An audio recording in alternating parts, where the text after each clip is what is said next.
السلام علیکم عزیز طلبہ، آپ لوگوں نے مجھ سے یہ فرمائش کی تھی کہ میں مرکزی خیال لکھنے کا بھی طریقہ بتاؤں۔ میری باقی ویڈیوز کو پسند کرنے کا شکریہ۔ مرکزی خیال ہوتا کیا ہے؟ پہلے ہم اس پہ تھوڑی سی توجہ دے لیتے ہیں۔ عربی زبان سے ماخوذ ہے، صفت ہے، مرکزی کے ساتھ عربی اسم خیال لگا دینے سے یہ مرکب بن جاتا ہے۔ دونوں لفظوں کو ملائیں تو مرکزی خیال بن جاتا ہے۔ مرکب آپ کو پتہ ہی ہے کیا ہوتا ہے؟ دو یا دو سے زیادہ الفاظ کے مجموعے کو مرکب کہا جاتا ہے۔ یہ اسم نکرہ ہے کیونکہ مرکزی خیال ہی ہوتا ہے۔ ہاں، اگر اس کے ساتھ کسی نظم کا نام لگ جائے گا تب یہ اسم معرفہ بنے گا۔ مذکر ہے، مرکزی خیال لکھی نہیں ہوتا، لکھا ہوتا ہے، اس لیے یہ مذکر ہے۔ مرکزی کا مطلب ہوتا ہے کسی چیز کا درمیانی حصہ۔ خیال کا مطلب ہوتا ہے تصور، رائے، غور و فکر۔ کسی نظم کا مرکزی یا سب سے اہم حصہ مرکزی خیال میں شامل ہوتا ہے۔ مثلاً شاعر کے دماغ میں موجود وہ خیال یا تصور جس کی بنا پر وہ اس نظم کو تخلیق کرتا ہے، وہ خاص معنی جسے ادبی اظہار کا روپ دینا فنکار کا مقصد ہوتا ہے۔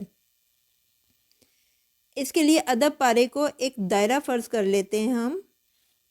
دیکھیے یہاں پہ یہ دائرہ ہے، ٹھیک ہے، اور اس کے مقصد کو ہم یہ مرکز کا خیال کرتے ہیں، ٹھیک ہے۔ مرکزی خیال کہ یعنی نظم کو اچھی طرح سمجھنے کے بعد آپ مرکزی خیال لکھیں۔ اس کی اخلاقی یا نصیحت آموز پہلو کو مد نظر رکھیں کہ شاعر اصل میں کہنا کیا چاہ رہا ہے مرکزی خیال میں۔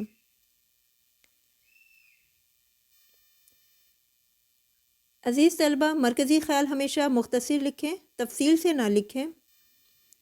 خاص چیز، مرکزی خیال لکھتے وقت یہ دھیان رکھیں کہ مرکزی خیال صرف 3 سے 4 سطور پر مشتمل ہونا چاہیے۔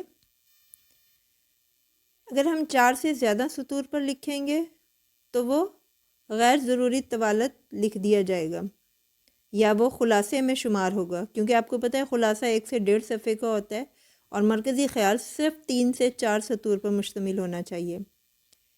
ایک بات اور ذہن میں رکھ لیں، مرکزی خیال کے لیے کبھی بھی یہ جملے شروع میں مت لکھیں یا ان جملوں سے شروع مت کریں، اس نظم کا مرکزی خیال یہ ہے کہ، یا آپ یہ لکھتے ہیں شاعر اس نظم میں یہ کہتا ہے کہ، یہ دونوں جملے بالکل ہی غلط ہیں۔ کبھی بھی اس طرح مرکزی خیال شروع مت کریں ان دونوں جملوں کے ساتھ، بلکہ شروع کرنے کا طریقہ یہ ہے۔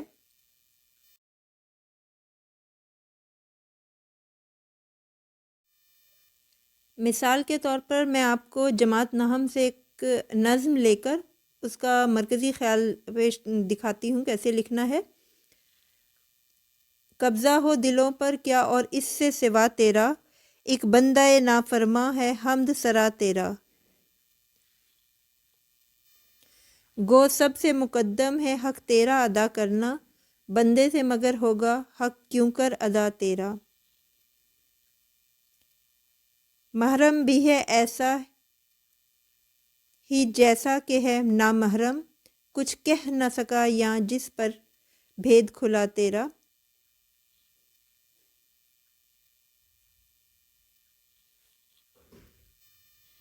جچتا نہیں نظروں میں یا خلعت سلطانی، کملی میں مگن اپنی رہتا ہے گدا تیرا، تو ہی نظر آتا ہے ہر شے پہ محیط ان کو، جو رنج و مصیبت میں کرتے ہیں گلا تیرا، آفاق میں پھیلے گی کب تک نہ مہک تیری، گھر گھر لیے پھرتی ہے پیغام صبا تیرا، ہر بول تیرا دل سے ٹکرا کے گزرتا ہے، کچھ رنگ بیاں حالی ہے سب سے جدا تیرا۔ یہ نظم جماعت نحم میں شامل ہے۔